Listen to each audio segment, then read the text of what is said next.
Talking baseball, baseball and the O's.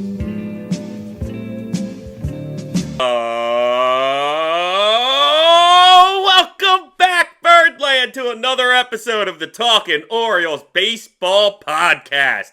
I am, of course, your host, Benny Becker. Thrilled as always, gang, to be sitting down here with you, talking Orioles baseball. Spring training is officially over, and the boys of summer are back in Baltimore, gang. I am beyond excited for this season that we have on our hands. But before we get into the show and talk about this upcoming season, be sure to follow us on Instagram and TikTok at Talkin Orioles Baseball. We have a ton of great content coming your way on those platforms. Been really pumping it out during spring training, and we only have more to come, gang. Really excited for what we have in the pipeline. As you know, always trying to add and build to this show and add more Orioles content for you. Be sure also to like and subscribe to our podcast on YouTube. We should be coming to other platforms, but right now, it's the only place, the exclusive place of the Talkin Orioles Baseball Podcast. But we got a lot to talk about on this episode, including takeaways from spring training, bounce back candidates for these O's, the team leadership that we have right now, and their potential pitching, power, and a whole lot more, gang. So we might as well just jump right into it and talk about spring training takeaways. The Orioles finished spring with a 13-13 record, gang. Listen, nothing to write home about necessarily, but in spring training, it's not a results-oriented game, frankly. You don't really care about the win-loss record because it all goes out the window as soon as we enter the season come opening day. Everybody starts 0-0, gang. But already, last season's struggles feel like a distant memory. We have a really good vibe to this team right now. A renewed optimism, I would say. And frankly, I always am optimistic for these Orioles, where we're sitting right now. You'll know me as the most optimistic Orioles fan there is, probably. I truly believe, though, what I feel. I truly believe that that optimism is with my head and not always just with my heart, gang. It feels as though we are one of the best teams headed into this spring training. And we saw signs of it all throughout this spring. Whether it was guys taking steps forward, having continued positive momentum from last year, a la Trevor Rogers, Kyle Bradish, Dylan Beavers, Jeremiah Jackson. These are the type of guys who really impressed us last year in a really bad year. Came into spring training impressing us instantly. So very excited about some of those guys. You also have some guys really taking steps, taking the next steps to really achieve their potential that they have. You're looking at Coby Mayo, Heston Kjerstad, Samuel Basallo, Shane Baz, all of which really had impressive spring trainings. Coby Mayo especially, gang, had an impressive spring training. And he has such an opportunity on his hands, something we're going to get into more, of course, not only in this episode, but in this season, frankly, at least in the first couple months. Coby Mayo's performance, good or bad, is going to be a big talking point here at Talkin Orioles Baseball. But it's just fantastic to see guys like him, guys like Heston Kjerstad, Samuel Basallo, Shane Baz, plus others, really look to take those next steps in their career.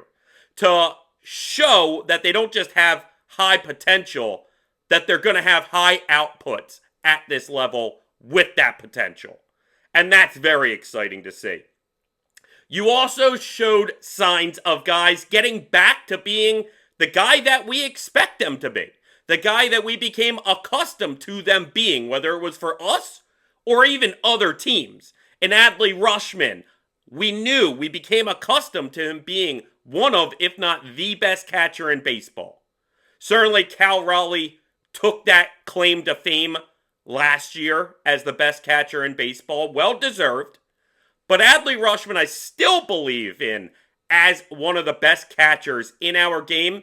And this spring, we kind of saw signs of Adley getting back to being Adley. We talked about that on our social media clips earlier this spring. But a guy like Zach Eflin also came back from that injury looking fantastic, looking like the Zach Eflin that we traded for a year and a half ago. Colton Cowser, maybe not the greatest spring, but still showing signs that he's maybe getting back to being the player that we became accustomed to in his rookie year. And potentially also being one of those guys that can continue taking steps to achieve his potential. Obviously, then you had other standouts in camp. Pete Alonso, obviously power-wise, showed out. And leadership-wise, something we'll talk about later, showed out. You certainly had guys that had okay performances who maybe didn't stand out from the group. That's fine, gang. I don't need you to have the best spring training. Spring training's there, essentially, just to get you back in the rhythm, get you up to speed so that come the season, you can put your best foot forward. I think we have a lot of guys coming out of this camp that can put their best foot forward. So very excited. Those are mainly the takeaways. I could break it down player by player. We could dig into position grouping. Some we will do down the road. But ultimately, those are the broad takeaways that I got from this spring training. It's just that we're back, gang. And not just that the season is back. I think we're back to being one of the best teams in baseball, and that this Baltimore Orioles group is ready to put last year in the rearview mirror, use it as a learning lesson, but nothing else. Not holding on to that. Using what we can take from it and not holding on to it, gang, is a very important thing in this game. When the successful hitters fail 7 of 10 times, you have to have a short memory. But that doesn't mean you completely forget and start new. It means that you grew from that failure. And I believe that the guys that were here last year failing grew a lot from that experience. And just like they lost out in the playoffs 2 years ago, lost out of the playoffs 3 years ago, those were also learning lessons. Much needed experience for still a very, very young team, gang. So I'm extremely excited with where these Orioles are at, headed into this year. I feel the good vibes. I feel the winning coming back to this ball club, gang. And on those lines, we're going to jump right into our next topic, which is the Bounce Back Boys. Gang, this is a team that is filled with bounce back candidates. I mean, it should go as no surprise, because last year was pure misery. Not just from a team perspective, but for individuals as well. Almost every single guy on the team basically had career lows, career worst. Or at the very least, for a veteran, just not nearly the year that they expected. Even a Gunnar Henderson had an okay year, expects to be much better than what he put out last season. So let's dig into really half this team, I would say, who are bounce back candidates this year.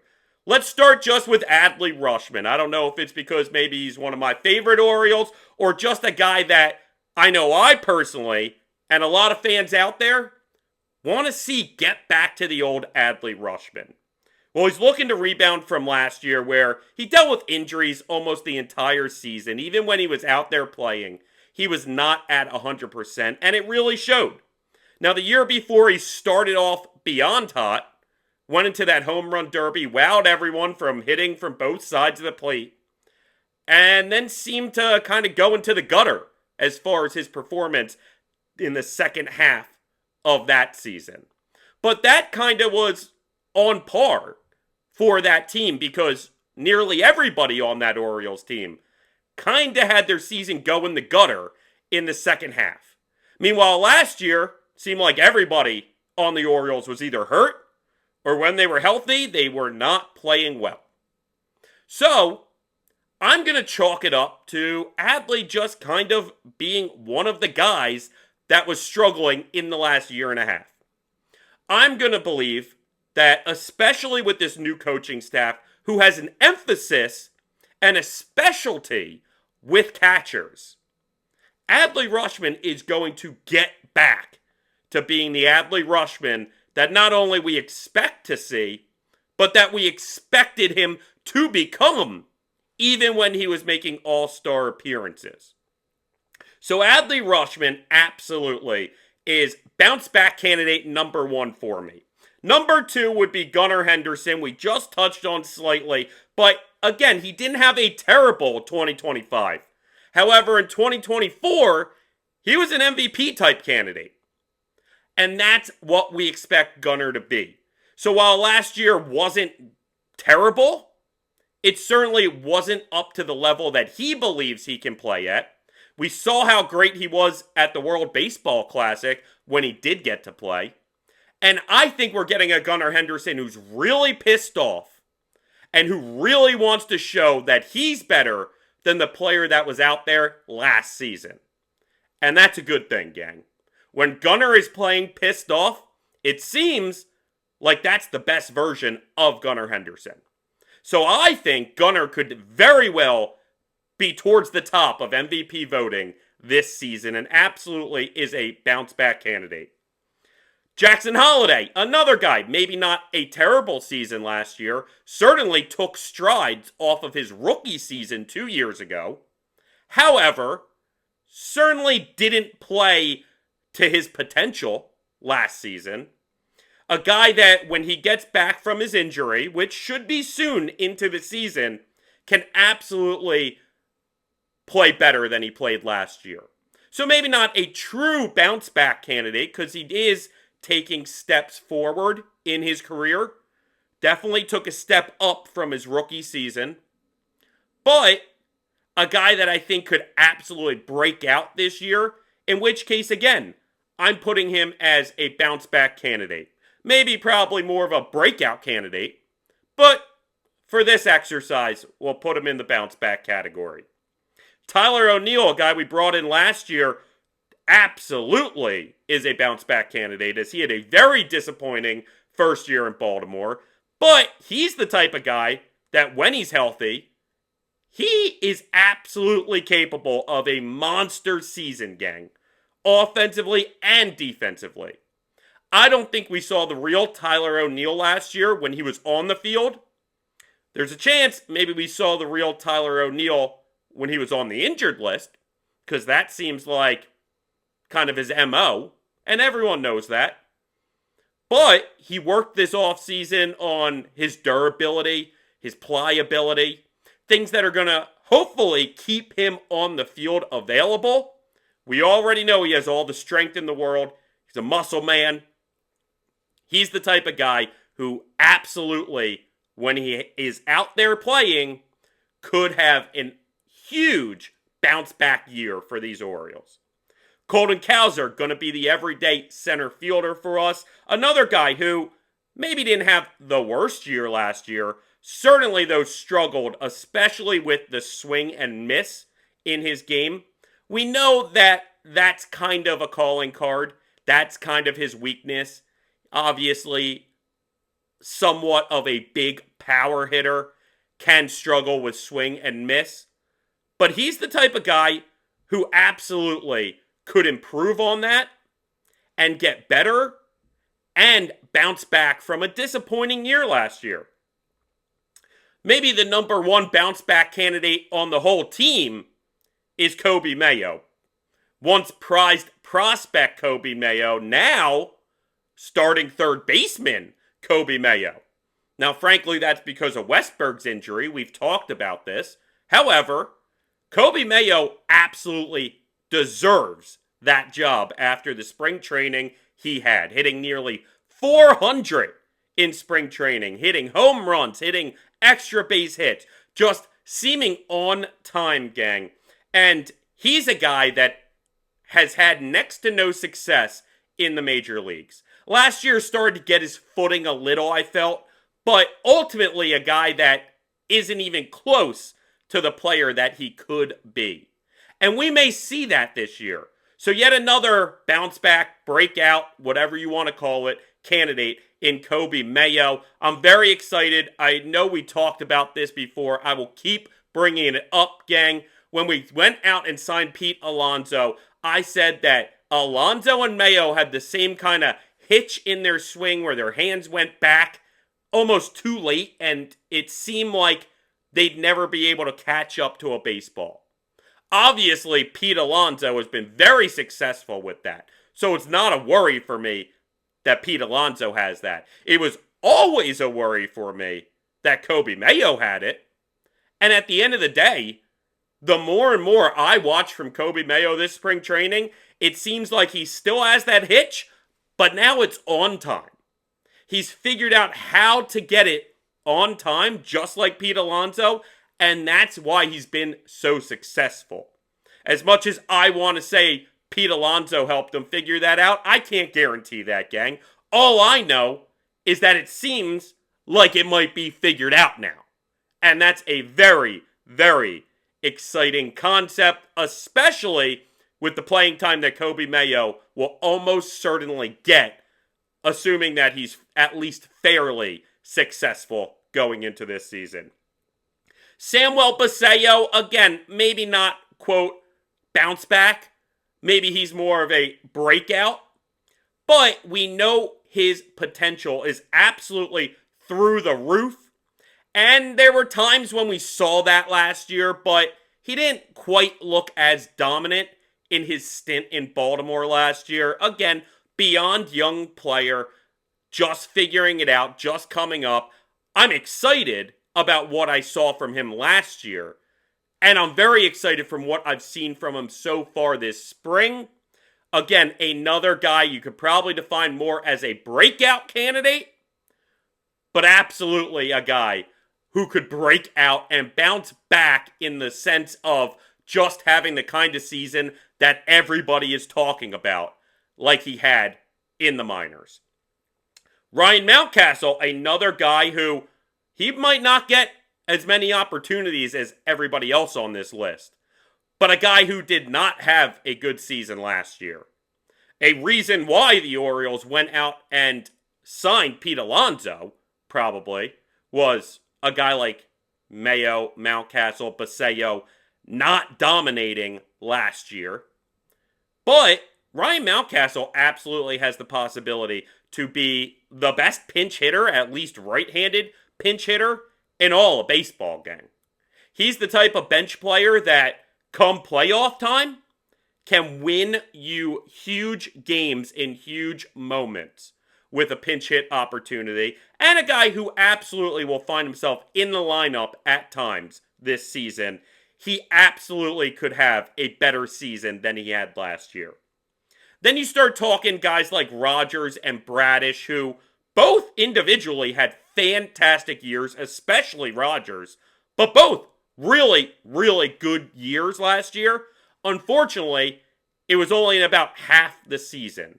So them bouncing back, frankly, would just be keeping up close to the same production in a full year span.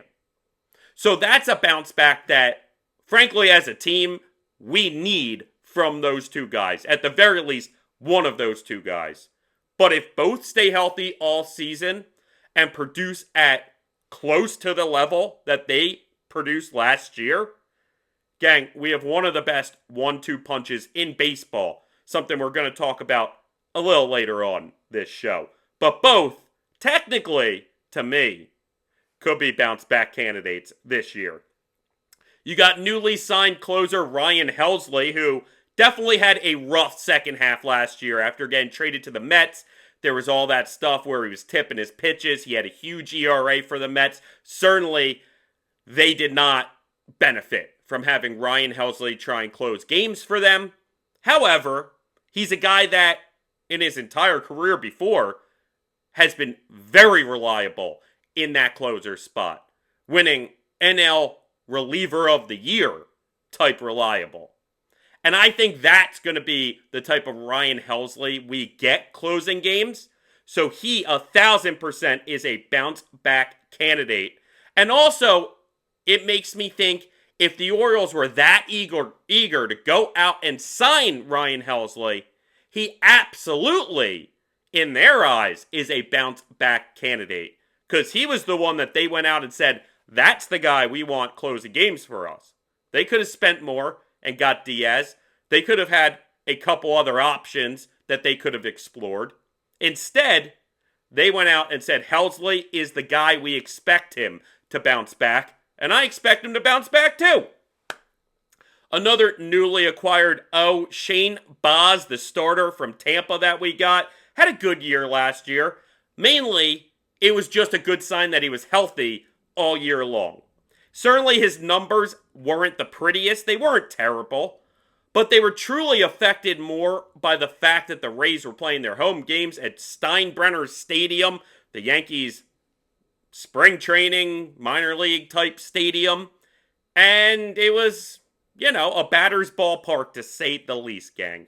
So his home road splits were completely different. When he was on the road, he actually had a very solid season. Definitely room for improvement, but still, the type of season you'll take at home. His numbers were not that pretty, fairly ugly, and so the hope is that now that his home games are not in that stadium, at least they'll get back to average, and in which case, his numbers should improve. So, at least statistically speaking, Shane Baz is absolutely a bounce-back candidate that's almost guaranteed. Just simply put, as long as he pitches the way he pitched last season, his numbers are going to improve, gang. So, bounce back candidate, absolutely. Yennier Cano, we know, had a very tough season. The Orioles still believe in him, kept him in this bullpen in a prominent role, I would say. And it seems like he really took to that opportunity, put in the work, added to his repertoire, and seems to be pitching better than he did last season. Already in spring training, he has put out some good effort, I'll say. He's really shown me that he is trying to get back to the Yennier Cano that was near unhittable when we first brought him up. So we'll see. Yennier Cano is a big bullpen piece, especially with Andrew Kittredge still out. Yennier Cano is going to be having a lot of high leverage situations for this bullpen. And I'm hoping he's up for the challenge and bounces back. And who knows? Maybe could find himself in the All-Star game if he does well enough. Zach Eflin, another pitcher the Orioles brought back this season, battled injuries and rough outings all of last season. His velocity was down. He did not look great. The Orioles brought him back, believed in him. There was some thought he would start the season on the IL. That's not going to be the case, gang. He is healthy and on the opening day roster, it seems. And his velocity is up. He's put in some good starts. He's really looked impressive and back to being the Zach Eflin he was when we went out and traded for him. And if he's healthy and he's pitching well, 1,000%, that man is going to bounce back and have himself a better season. And the last guy I guess I'll touch on is a guy who's not going to be on this Orioles opening day roster, but I certainly hope we see him at some point, and that's Heston Kjerstad. Should eventually get a chance with the Orioles this season at some point, whether it be through a trade, be through an injury. Whenever a spot opens up, Heston Kjerstad absolutely will get a look at some point, but he needs to stay healthy, and he needs to continue growing his game in the minors first. He did away with that leg kick. He looked good this spring training. I believe he absolutely could be a bounce back candidate, and when he does get his chance, I think he could run with that and really improve his game and stay on this roster. And that's going to bring us right to our next topic, gang. Roll right into what to do with Silent J. Well, as of right now, he's dealing with an adductor injury that just popped up. He had screening today for it, so we should hear in the next day or two, I'd imagine, what the deal is with that injury. Those are the type of things that certainly could linger. Those are the type of things that could absolutely not be a big deal. So we'll see about that, gang. Ultimately, though, what to do with Heston Kjerstad. He had a great start to spring training, gang. We talked about that. I made the case that Heston should be on this opening day roster. He did away with the high leg kick, like we said. It seems to be the key to his consistent hitting, because we know that when he makes contact, the ball just sounds different off of his bat.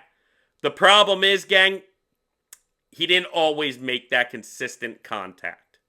Now, getting rid of the leg kick kind of has put him in a more ready position to attack that baseball, allowing him maybe to see the ball an extra frame or two before swinging.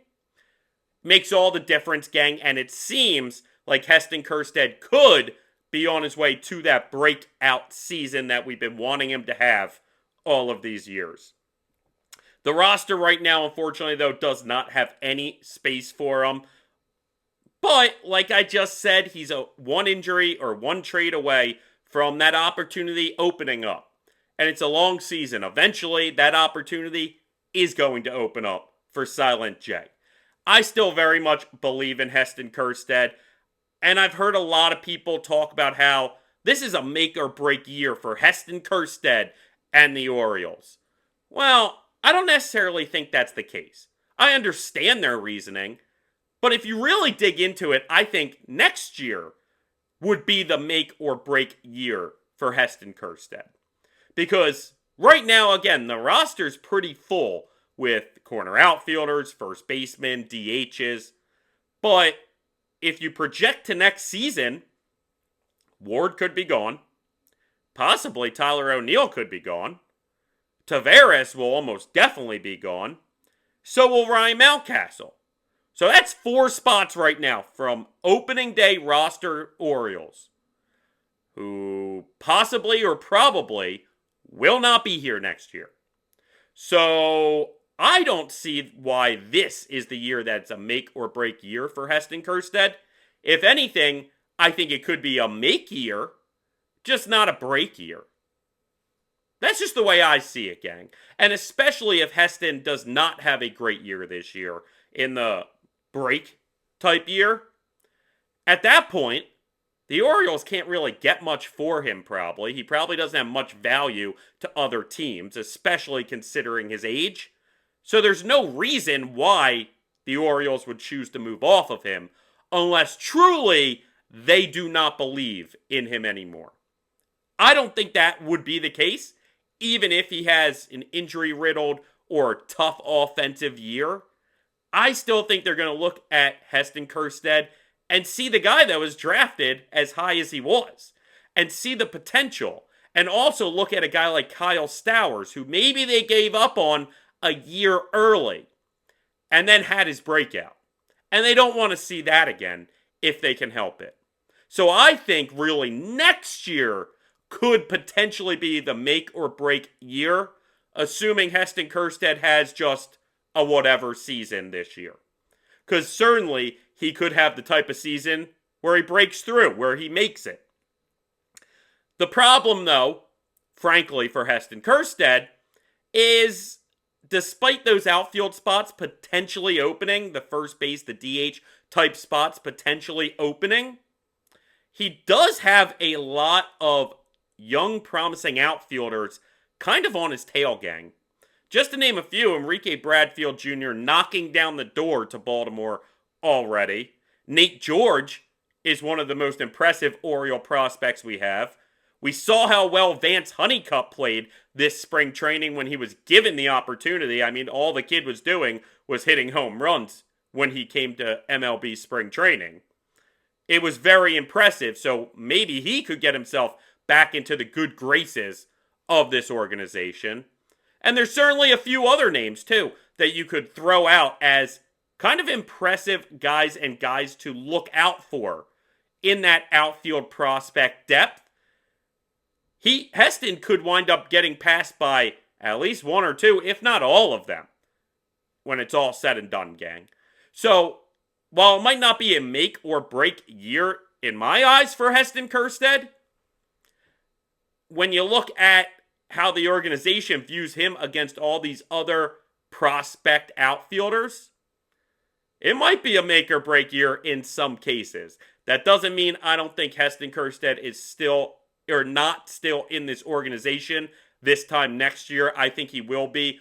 No matter what happens, I think he will be. I hope, though, he has such a good season once he gets his opportunity that the Orioles can't ignore him anymore and have to have Silent J on the roster. Definitely needs a big season, but it's going to mostly be in the minors probably this year. Ultimately, the number one thing is for Heston to stay healthy, stay on the field, get the much needed reps for him in his game. Because that's been the number one thing I think that has held Heston Kjerstad back, is just not being able to get those reps. So frankly, him being in the minors for the beginning of the season ultimately might be the best thing for him, because when he does come up, he might not have those everyday opportunities, everyday reps, unless he comes up and really balls out and earns those everyday opportunities and everyday reps. All right, gang, so now we're going to bounce. Now we're going to bounce to talking about this leadership with this ball club right now. Leadership forward. Because last season, the Orioles really lacked leadership. When things started to unwind, it felt like they didn't have those real, true clubhouse leaders to be able to refocus everybody, get things back on track and moving forward. Now, part of that, I believe, is the veteran leadership. We're also having kind of tough seasons. We maybe let a couple guys go who were viewed as leaders. Had a couple more that still were good leaders in the clubhouse. A guy like Ryan O'Hearn, still a respected leader in that clubhouse. But ultimately, they weren't necessarily having the best season either. Sure, O'Hearn had a solid season. We were able to dish him out to San Diego. But at the end of the day, it was just this type of thing. When you're not performing your best, it's hard to hold other people accountable. And it seemed like nobody with the Orioles last year was performing their best. So there was truly a lack of leadership in the clubhouse last year. One of the reasons I believe Brandon Hyde got fired. Certainly, I like Hyder. Certainly, I think the players loved having him around. I don't necessarily know if he offered the accountability and leadership that we needed from a manager in those times. Not to say that anybody potentially could have saved last season. There's a chance nobody could have saved last season. It was frankly just a whirlwind of everything bad. And we've talked about it, gang. I'm trying to leave it in the past. But when you talk about something like leadership, I can't fully leave it in the past. Again, it's lessons learned. And one of the lessons I think we learned was that we needed some new leadership in this clubhouse.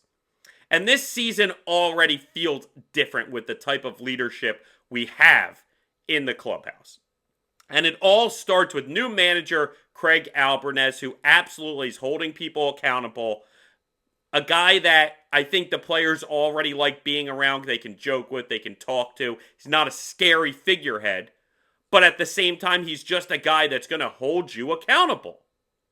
A guy that you're going to want to play well for. And if you aren't playing well, that's part of the game. But if you're not playing well because you're not doing what you're supposed to do, then that's different. And he's going to make sure our players are doing what they need to do pretty much at all times, gang. Now, also the additions of Pete Alonso and Chris Bassett have brought in much needed player leaders to that clubhouse. There were multiple instances where the three of those men really showed their leadership and how they hold everybody accountable and they're striving for the best. And I'll bring three situations into play. You had Pete Alonso bringing the infield together during a game in spring training really to refocus everybody. Got a little sloppy out there. They were throwing the ball around. Middle of an inning in a spring training game, he gathered the infield, refocused everybody. Pretty much painted the picture as, hey, we're trying to win it all. And what's going on right now, this lack of focus, is not how you go about it to win it all. We need to be better. Then you had Chris Bassett. There was an infield drill during practice one day, and again, the guys were kind of throwing it around the infield, getting sloppy with things, and the Orioles coaching staff kind of had enough, and they basically were splitting everybody off, to go do other drills. And right before that happened, Chris Bassett stepped up in front of everybody and pretty much called them out for it. Told them that I was just on a team that went to the World Series. I'm trying to get back to the World Series, and I'm trying to win this year.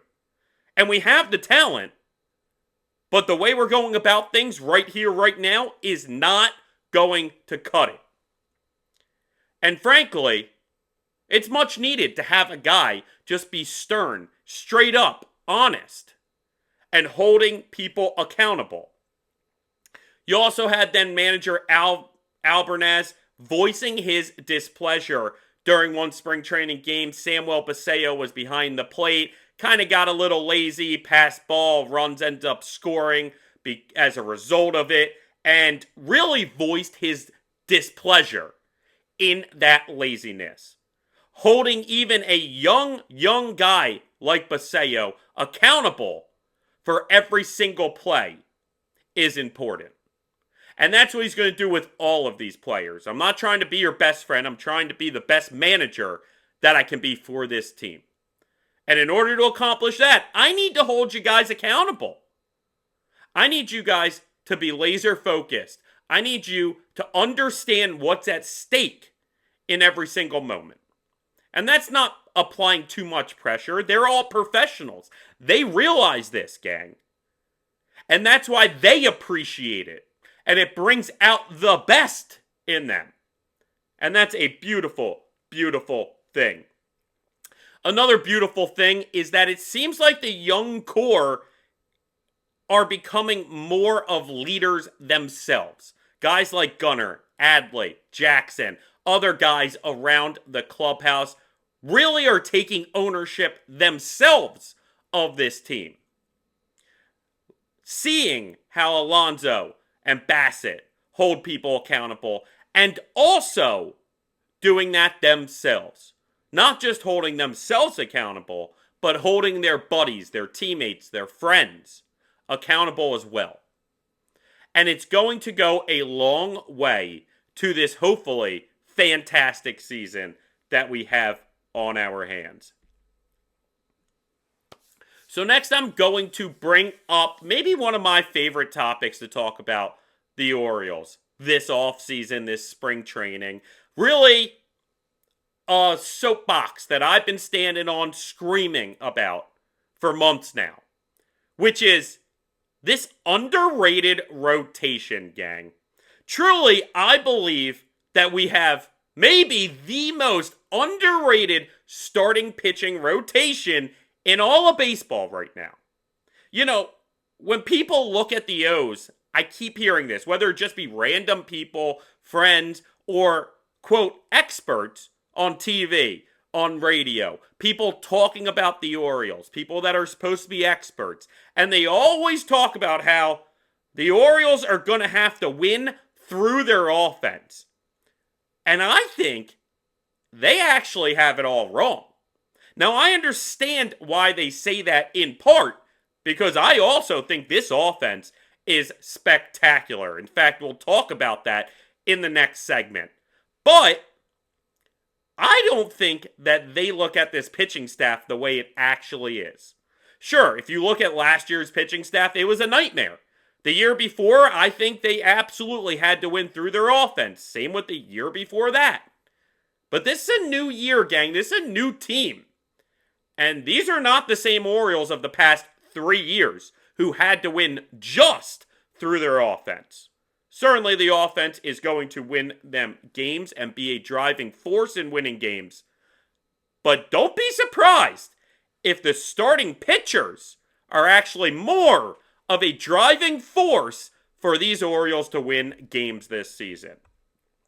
I believe that all 5 starting pitchers for these O's could wind up in the Cy Young voting this year.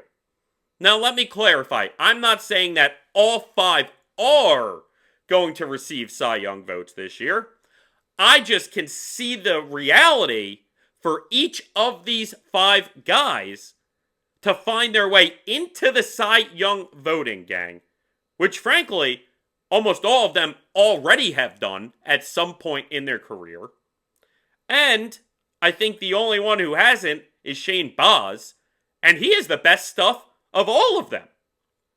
Now, obviously, health is a concern, but at the end of the day, that's a concern for every team. That's a concern for every pitcher and every player. You never know when an injury is going to pop up. There's no predicting it, gang. And baseball is a funny way of things happening. A guy could be injury prone with his arm every single year, finally have his arm feel good, and he could twist an ankle. It happens, gang. Goofy stuff happens. It's a long season. So while health certainly can be a concern, and people make that argument when you look at the Orioles rotation, I'm not as concerned about it. Simply put, everybody's concerned that their starting pitchers are going to get hurt. And you are always liable to wake up one day and hear that one of your starting pitchers has arm problems and needs imaging done, which is never what you want to hear, gang. But let's break down these guys real quick that are in this rotation that I love so much.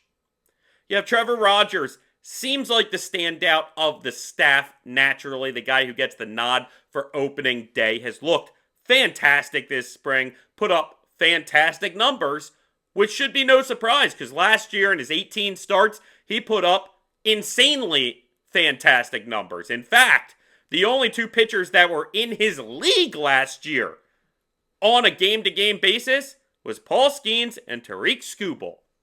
Now, certainly they had almost twice as many starts as Rogers did, but if Rogers can put in that full season of starts and he can provide us what he provided last year, gang, we might have a Cy Young winner on our hands with Rogers.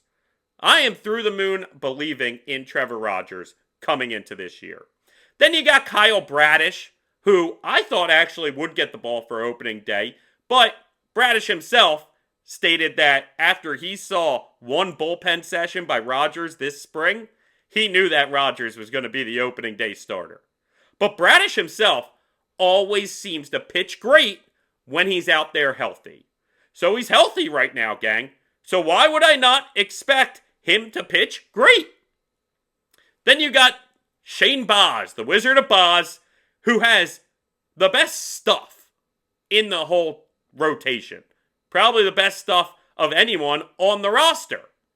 If he can kind of harness that potential, he absolutely is a breakout candidate, and we're just waiting for him to put it all together consistently. If he can take that step, gang, another guy who absolutely could be towards the top of Cy Young voting this season. Then you got Chris Bassett, the elder of the group, and he knows what it takes to succeed in this league. And he should be able to provide that solid veteran presence. Just start after start, just consistently giving you quality innings. And that's what Chris Bassett, I think, is going to provide.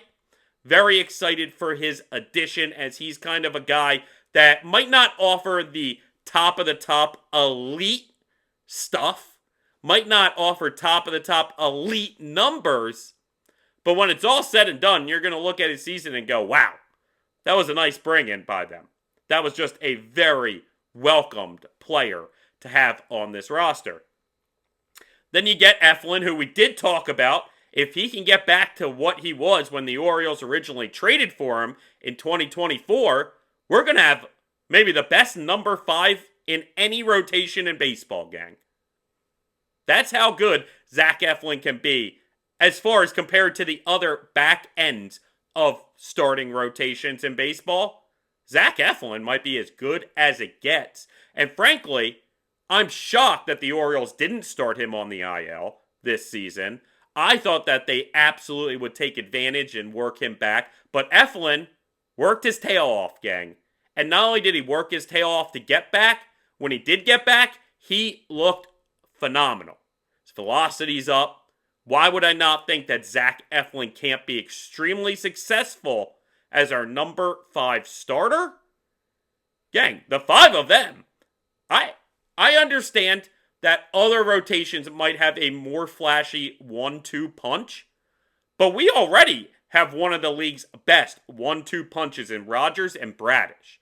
And when you look 1 to 5, I struggle to find many rotations as good or better as the Baltimore Orioles this season, gang. Obviously, Dean Kramer did not get the nod for a roster spot going into the season. He'll start in AAA, but he's going to get his opportunity at some point. And if he can just provide great depth, not many teams have a guy like Dean Kramer that they can bring up when they need that 6th starter or bring up when they get an injury. That's not the type of player that teams normally can bring up as the starter to replace a guy or add that 6th guy. Gang, when you take the top 5 and the depth, truly, name me a better starting rotation in baseball. And maybe you can. Maybe you have a couple that you feel more confident in. I just don't think the list is very long, if any. That's the way I look at it, gang, and that's why I really think this Orioles starting pitching rotation is as underrated as they come, and is going to be a driving force for this team this season. And maybe, just maybe, take some pressure off the offense, which is going to result probably some better offensive performances, gang. It's a beautiful thing. It works hand in hand. And talking about the lineup, they're just going to go right into the next topic, which is power emphasis on the O, potential. And this Orioles team has some serious power potential, gang. We talked about it heading into last year, probably the year before as well, I'm sure. But this year, it's even better, gang. We have a very real chance that the Orioles could lead Major League Baseball in home runs this season. You have power from pretty much every single man who's going to be in that lineup, no matter who's playing and who's on the bench. Especially if you have these younger players or these bounce back candidates taking a step forward in their performance. Gang, it is scary how many home runs the Orioles could hit this season. The MLB record is 307. I'm not necessarily predicting that we're going to break that. However, I would not be that shocked as you have a long list of players who should easily hit near or above 20 home runs. And some could even hit 30 or 40 bombs. Now, Pete Alonso is obviously a guy, if he only hits 20 home runs, we are disappointed. We're hoping he hits 40, 50, heck, even 60 potentially. I'd be very happy if we had somewhere in the mid to high 30s, 37-ish from Pete Alonso. I believe actually that's his Vegas odds line, 36.5 for home runs. But if he hits that, I'm very happy with that performance. But don't be surprised if he hits well more than that. Gunnar Henderson, again, a guy who last year didn't have the worst year, but certainly took a step back, especially when it comes to the home run power. I think he's got his swing path in a better spot last year. Kind of got screwed up a little through injuries, and he wasn't hitting it in the air as much. We already saw between spring training and the World Baseball Classic, Gunnar has that pop back, gang. And so don't be surprised when Gunnar hits well over 20 home runs and is in the 30s and potentially 40s as well. Adley Rutschman, a guy who I believe could absolutely break 20. I'd be surprised if he pushes 30. I'm looking more maybe like 22-ish. But still, a guy who should be able to hit around 20 home runs this season. Colton Cowser is a man that going into last season I talked about potentially hitting 30 or even 40 home runs last season. I'm back saying it, gang. I know the swing and miss stuff is there and you guys hate it. I get that. However, he absolutely has the power to achieve that, and I think he's taking steps in his game. And if he doesn't get hurt last season, if he doesn't break his thumb in the very beginning of last year, I think he already has maybe a 30 home run clip in his career. So why would I not think that he can hit 30 or even 40 home runs this year? Either way, I fully expect him to at the very least be in the 20s. Jackson Holliday, maybe especially with the hamate bone injury that takes away power from you, I could make the case that he might not hit 20 this year. Either way, he should still be able to sneak in the teens at the very least, gang. I know that's not maybe the most impressive, but if the guy who has the least amount of power, let's call it, in your lineup is hitting 12 to 16 home runs, heck, that ain't bad, gang. That is not bad. Then you got Taylor Ward, a guy who very well could be hitting in the 30s or 40s as far as home run goes. At the very least, should be in the 20s. Samuel Basallo, another guy who I expect to take that step forward, have at least 20 home runs on the season. But he has such great power potential that if he starts figuring it out this year, he absolutely could push or exceed 30 home runs this season. Dylan Beavers had surprising power last year when we brought him up. Really whips that bat around, finds ways to get the ball out, especially over the right field wall in Camden Yards. I love the idea that Dylan Beavers is going to hit at least 20 home runs this season. Kobe Mayo, we talked about, kinda maybe figured it out, gang. Kobe Mayo figured it out, and he has monster power as well. Should be seeing at least 20 home runs from Kobe Mayo, but just like Basallo, another guy who, if he can unlock fully that power potential, could break out with 30 or 40 home runs. And then you got Ryan Mountcastle. Again, maybe not going to get the plate appearances to really be able to get those home run numbers up. But we'll see, gang. Because I wouldn't be shocked that even in pinch hit duties mostly, Ryan Mountcastle finds himself with about 15 to 20 dingers on the season. He's just got that kind of power as well to his game. Gang, all of those guys should hit at least near, if not over, 20 home runs. And a handful of them, 2 to 5 of them, could be hitting 30, 40 home runs as well. If that's the case, gang, heck, we're probably leading Major League Baseball in home runs and potentially making a run for most home runs by a team in a single season. I'll go out on a limb and I'll say it, gang. I've talked myself into it. The Orioles are going to hit more home runs this season than any team has ever hit in a single Major League season. They're going to break the record of 307 home runs this season. I'm calling my shot. I'm doing it, gang. I'm making that stand, and we can go back at the end of the season, and either I can say I told you so, or you can call me an idiot. Whatever you want to do, gang, we're going to see how it plays out, but I've talked myself into it that the Orioles this season will be the best power-hitting team in baseball history. Now, let's not talk about the power so much on this next topic as far as who is going to be the leadoff batter. I was talking to Instagram and TikTok. I posted it out there. I was getting some comments back. So I got kind of a feel where the fans want to take it. But we're just going to run down the options real quick. We got accustomed to Gunnar Henderson in that leadoff spot the past couple years.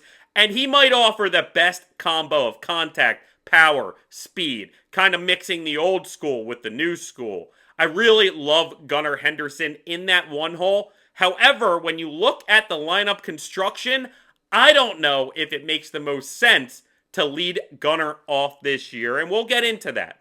So then you got Jackson Holliday, who definitely is more of the old school model. speed, contact kind of guy, especially if that hamate bone injury that takes away some power really does take away some of Holiday's power. He may opt to go more like slasher, slap the ball, really utilize his speed and contact abilities this year. If that's the case, I mean, that is what a leadoff hitter always used to be. A fast guy who just kind of slashed at the ball. So, if that becomes the case, I could absolutely see Jackson Holliday kind of being that prototypical leadoff hitter. Then you got Taylor Ward. And I know a lot of people at first kind of look at that side-eyed, but he's batted 169 times in his career as the leadoff hitter. And that's only second, or that is second most to only the 4 spot in a lineup. So he has a lot of experience leading off games. Definitely more of a new school approach, putting a power threat up there. Good on base percentage. Really helps the idea of leading him off. I don't hate that Taylor Ward might be kind of the sneaky front runner right now, but I don't necessarily know if that is going to stay over the course of a whole season. I love Adley Rutschman towards the top of the lineup. Personally, I love seeing him in that 2-hole. But if Adley's back to being Adley, it could absolutely make sense to have him leading off some games. Again, I think Ward right now, from what I hear, is the sneaky leader in the clubhouse for that leadoff spot. And I would project that the opening day lineup starts with Ward in the 1, Gunnar in the 2, and Alonso in the 3. I think fans right now, from what I hear, are really split between some wanting Gunnar, some wanting Ward. Now, I like the idea of splitting up the 2 power righties in the lineup, Ward and Alonso. In which case, I don't know if one of them, mainly Ward, has to then bat in the 1 hole. Because they both should be batting in the top 4 of the batting order if they're in it. And I would assume that both will be in those 1 through 4 slots. So, having them be in the 3 spot and the 4 spot, I don't know if that makes the most sense. I certainly love the idea of Gunnar leading off, Adley 2, and then 3 and 4 being either Alonso and Ward or Ward and Alonso. But again, is the lineup construction better if you split up those 2 power righties? So, at that point, when Holiday's back, we could do Holiday, Ward, Gunnar, Alonso. I really love that idea. Now you're going lefty, righty, and you have this prototypical leadoff guy in Jackson Holiday. You have Gunnar Henderson now getting protected by Pete Alonso, but also kind of getting protected by Taylor Ward or Jackson Holiday, or both, who could be on base. So you can't, if 1 or 2 of those guys are on base, especially if one's in scoring position, then you can't really pitch around Gunnar Henderson as much, especially with Pete Alonso behind him. Also, I think that Jackson having Ward behind him is a bit of protection, just like Ward having Gunnar behind him is a bit of protection.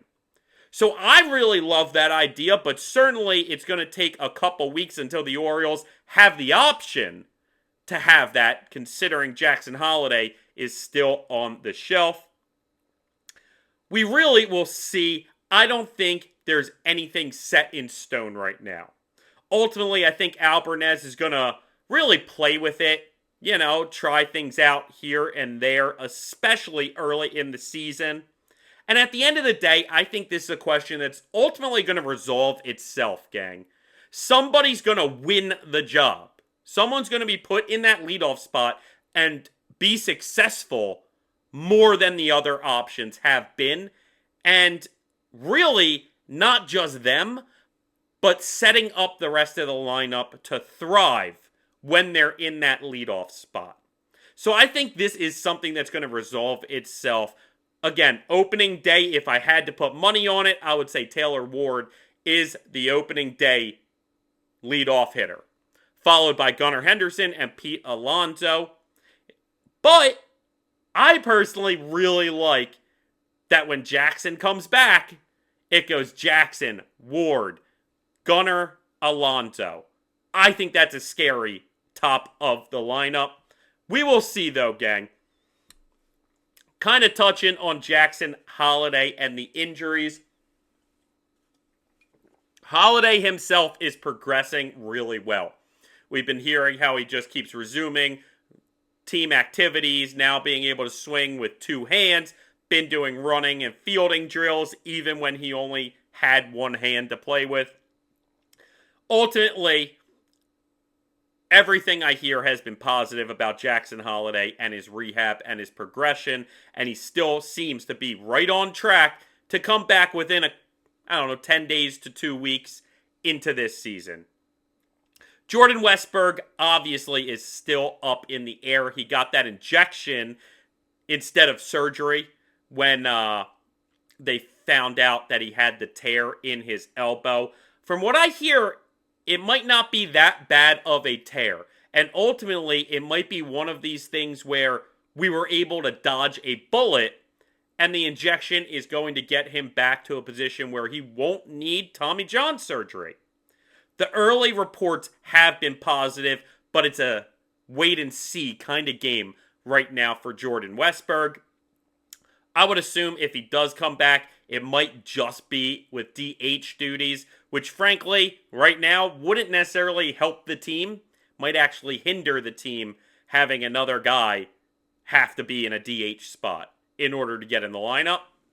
We'll see, gang. I'm still very hopeful maybe Jordan Westburg can come back and play his full game, play third base, play second base when needed, whenever it may come. Either way, it's going to be probably till June, maybe July, until Jordan Westburg returning would be a possibility, if it's a possibility at all. Then you got Andrew Kittredge, we mentioned earlier this episode. He's going to miss a couple weeks. I'm not overly concerned, even though it is a shoulder issue. It doesn't seem like it's any serious damage. Just maybe an older pitcher whose arm isn't necessarily responding right now. Obviously, that's kind of a see and wait game as well.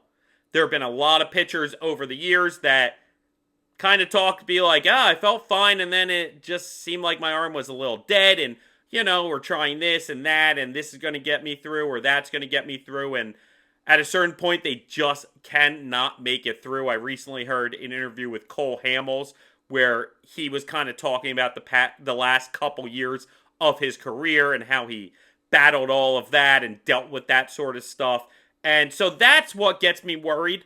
However, when you look back just the last year with Andrew Kittredge, he missed time in spring training. He missed the beginning of the season. Now, that was with a knee injury. This is with a shoulder injury. Definitely more worried. However, everything I've heard seems to be positive. Seems like nobody's overly concerned about Andrew Kittredge at this point, and he's just going to need a little more time until he joins the team. Maybe a month or so into the season. That's all good stuff. Felix Bautista, we know, is coming back from 2 different injuries, both to his shoulder last season. But he's progressing good, about as good as we could hope for, frankly. The fact that the Orioles actually had him play catch during this spring training, sure, it wasn't on a mound, sure, it wasn't throwing hard, sure, it wasn't in a game, it was just the first baby step. But still, it's a positive sign that the Orioles are still comfortable with where he's at to allow that to happen. And for all the news since then to be positive. To seem like he's really trending in the right direction. And he personally was talking about really wanting to be able to get back into play before the end of this season. So there's the outside possibility come September or so. We might be able to get Bautista back in this bullpen. Still, I think that's an outside chance. I think with Ryan Helsley now, the Orioles are absolutely going to play it cautiously, unless they're just in a position where there's no reason to be cautious. Bautista just looks great, and he's healthy. In which case, why not bring him back? So we'll see. obviously a see and wait thing as well about Batista. And the last news we're going to talk about is Keegan Aiken, who also found himself on the injury list, or at the very least, on the injury report. And he's getting imaging done today. So we'll see what happens with that. He actually is the adductor discomfort. I said earlier that was Heston. Heston is dealing with hamstring tightness. Keegan Aiken is the one where you have to worry about the abductor. And I'm slightly worried, but not quite yet. Let's see how these results come back and figure out if it's just mild, if it's moderate, if it's severe. Certainly timelines are completely different between all three of those. If it's very moderate, we're talking maybe a week or two. Who knows, 3 or 4 maybe to ramp him back up. We might see him by the end of next month. Whereas if it's severe, there's a chance we don't see Keegan Aiken for another 3-4 months, gang. Hopefully that's not the case. We know Keegan Aiken is the number 1 lefty in this bullpen coming into this season, and certainly a guy that we need in this bullpen. So, off of that, I don't want to call it pessimist, off of that kind of down news about injuries. Injuries are never fun to talk about. I want to bring up a topic with the fans. With you Orioles fans. I need to bring up this topic with you O fans. And that is, I get the sense that there is a lot of pessimistic fans. Let's restart, gang. That's how worked up I am about this, as I can't even get the thought out. I feel like a lot of Orioles fans right now are very pessimistic about this team. Maybe it's just the comments on TikTok that lead me to believe that there's this pessimism out there for the Orioles nation. And I get it, gang.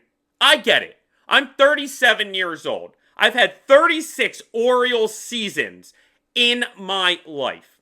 Been an O's fan since day one. And I've only seen 12 seasons over 500, gang. Not like really good winning seasons, no World Series appearances. Just 12 of the 36 seasons in my life have just been at a record above 500. Yeah, there's been one season where they were 500, I believe, as well in my life. Either way, a third of my life, the Orioles have found a way to be over 500. That's it. Only 7 times since 1997 have they finished above 500, gang. I get it. It's hard.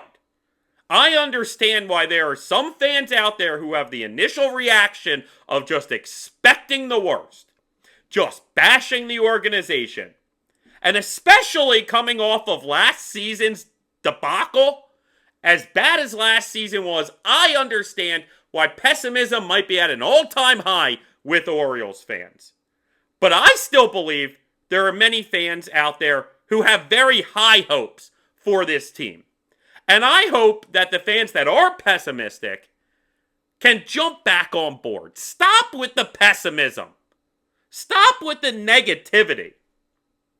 It almost seems like fans of other teams, when I talk to them about the Orioles, are more optimistic than Oriole fans themselves.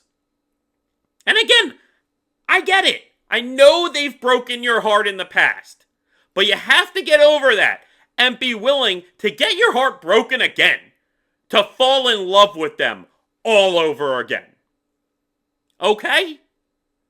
Like, you have to be open to it. So let's stay positive. And let's be excited about this team we have in front of us, gang. Because I still believe I've waited my whole life for an Orioles team this talented. I don't know if I've ever been alive for an Orioles team this talented. Especially not since 1997.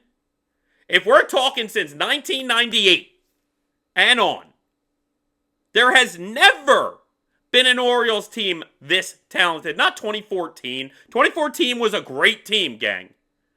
But I think that this team is definitely better than that team was. So let's stay positive, gang. Let's not be pessimistic. Let's be optimistic. Let's fall in love with these Orioles again for this season. And I'll stay in love with them my whole life, even if they have another debacle, gang. I can't help myself. But ultimately, I don't want the narrative to be, oh, just wait till they fall apart. Oh, Elias is crap. Oh, this, oh, that. Oh, Colton Cowser swings at me. The amount of Colton Cowser hate that I got when I talked him up this spring training, gang. Stop. Stop with the negativity. Believe in this team. See the vision. Believe in them. And they will feed off of Birdland and become the team we all want them to be. Which is a world championship team, gang. That's what we want. So again, if you're in that camp, if you're pessimistic about the Orioles right now, change. Fall back in love with them. Allow them to break your hearts once again. Because ultimately only one team can win at the end of the year, gang. And if we're not that team, yeah, my heart's going to break again. But allow yourself the opportunity to get your heart broken again. Because that's the beauty of it, gang. Be loyal. Don't be pessimistic. Don't be these fans that just are negative about their own team. I want you back on the positive bandwagon. I want you a part of this. I want to win, and I want all of us to win together, believing in them from day one. So that was my message to Orioles. I just had to get that off my chest. Just had to get it off my chest. All right. Coming close to wrapping this episode, one of the last topics we'll talk about is my realistic vision for these 2026 Orioles. And frankly, my realistic vision for this team might seem like unrealistic to some. Maybe to most. Maybe you're one of those pessimistic Orioles fans. If what you listen to me say, I'm about to say, you go, oh my God, he is out of his mind. He's delirious with Orioles love. He can't see reality. If that's you off of what I'm about to say, go back to that last segment and hear what I said to the negative Orioles fans. Because what I'm about to say, I truly believe, not just in my heart, but in my head. I truly feel that the comments I'm about to make about my realistic vision for this Orioles team this year is realistic, gang. So let's dig into it. I believe the Orioles are going to be one of the best teams in baseball this season, gang. That's my vision for this team. I see what Mike Elias has created. I see what we have in front of us. I believe in the new coaching staff. I definitely believe in the talent we have on that field, both offensively, defensively, and pitching. So I think we're going to be one of the best teams in baseball. So it should be no surprise that I also believe we win the AL East once again. We're back to being division champions in a division that definitely is tough. But I think people are crazy for looking at and thinking we're the third or fourth best team in that 5-team division. I think people should be looking at it going, I'm pretty confident they are the best team in that division. And by the end of it, I think that's what the standings is going to show. I believe this team is going to push 100 victories. Maybe not get there, maybe finish mid to high 90s, but that's where I think we're going. A mid-90s win baseball team. I think at least one, if not multiple players and coaches are going to be up for awards at the end of the season. Getting votes in MVP, Cy Young, Rookie of the Year, Reliever of the Year, and Alvarez getting votes for Coach of the Year. That's what I believe. Again, not necessarily saying any of our guys are going to win one of those. But if you're in the top 5, the top 3 of voting, heck, even the top 10, it goes a long way. It's saying something about the season you had.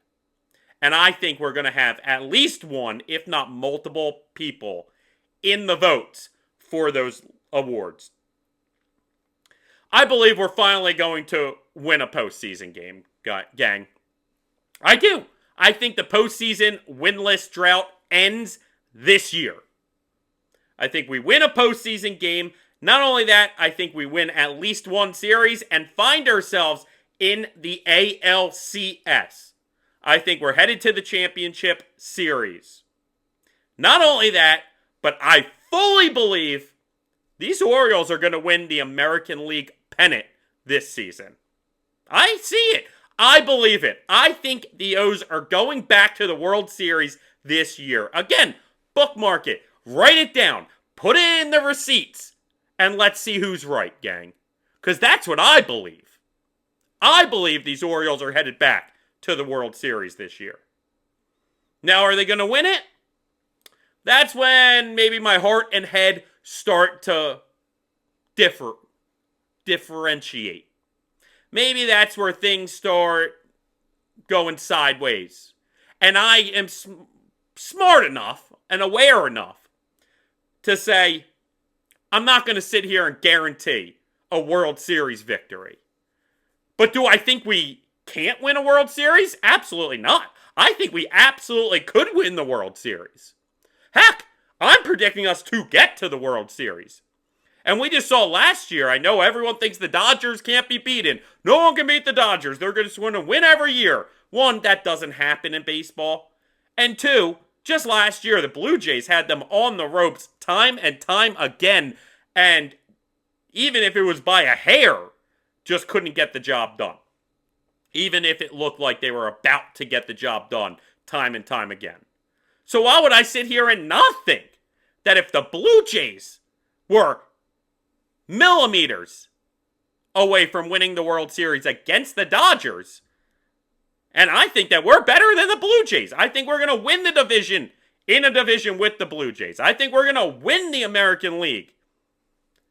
Then why would I not think that we have a chance to win that World Series trophy this year?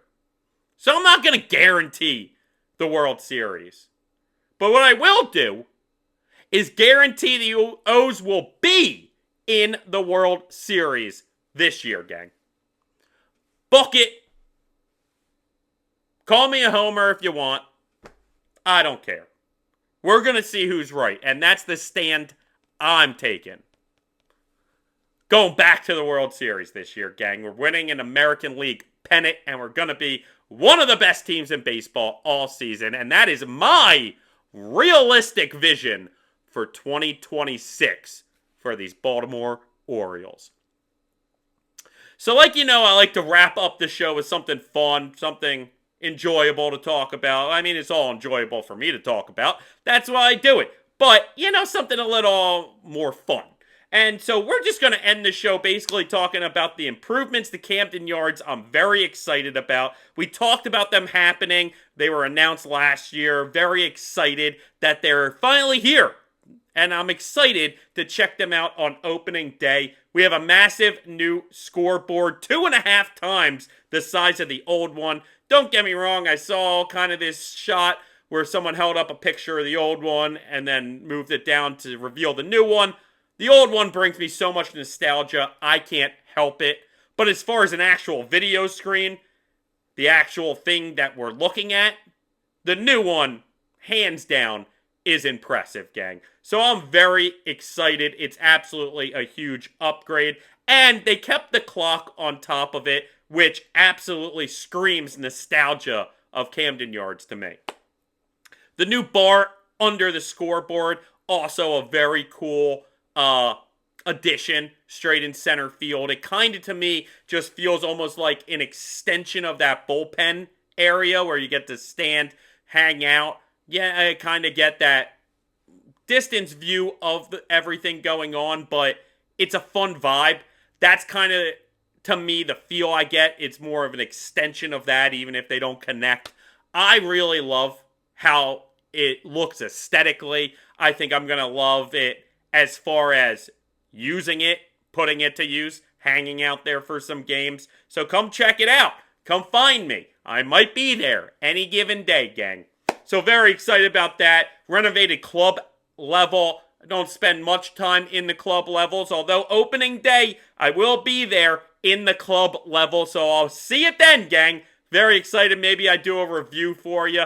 Very excited. Our friends John and Jane are taking me and my wife yet again to a third straight Orioles opening day. Very excited, especially I think we got much better weather this year than we did the past couple years. But it's just a great day. Excited to be there again. If you're there at opening day, come find me. Say what's up. I'll be around the club level mostly, but I'll be around.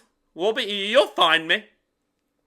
And then the last thing is the Orioles got a new sound system. Honestly, this is one that I personally felt needed an upgrade. Something that when I was at the ballpark the past couple years, I kind of could tell, I'm like, this is one area where definitely we could improve on. Certainly it's not the biggest deal in the world, but it's nice that they did improve it for this season. And number one improvement, gang, that we're going to see this season at Camden Yards is the team. That's the best thing that we improved at Camden Yards is the team that will be playing on the field at Camden Yards. And I'm excited to go see them play this season, gang. Very, very exciting stuff. Make sure you check us out throughout the entire season. We have episodes every Monday and Thursday. Obviously, content on TikTok and Instagram. So excited for opening day, gang. I got a bit of a surprise for our videos come Thursday, so be checking that out. I have a feeling you're gonna enjoy it. Alright, gang, so I'm headed out. I will see you soon. Let's go, O's! Talking baseball, baseball and the old. The birds, the birds, the birds. Talking baseball, the birds.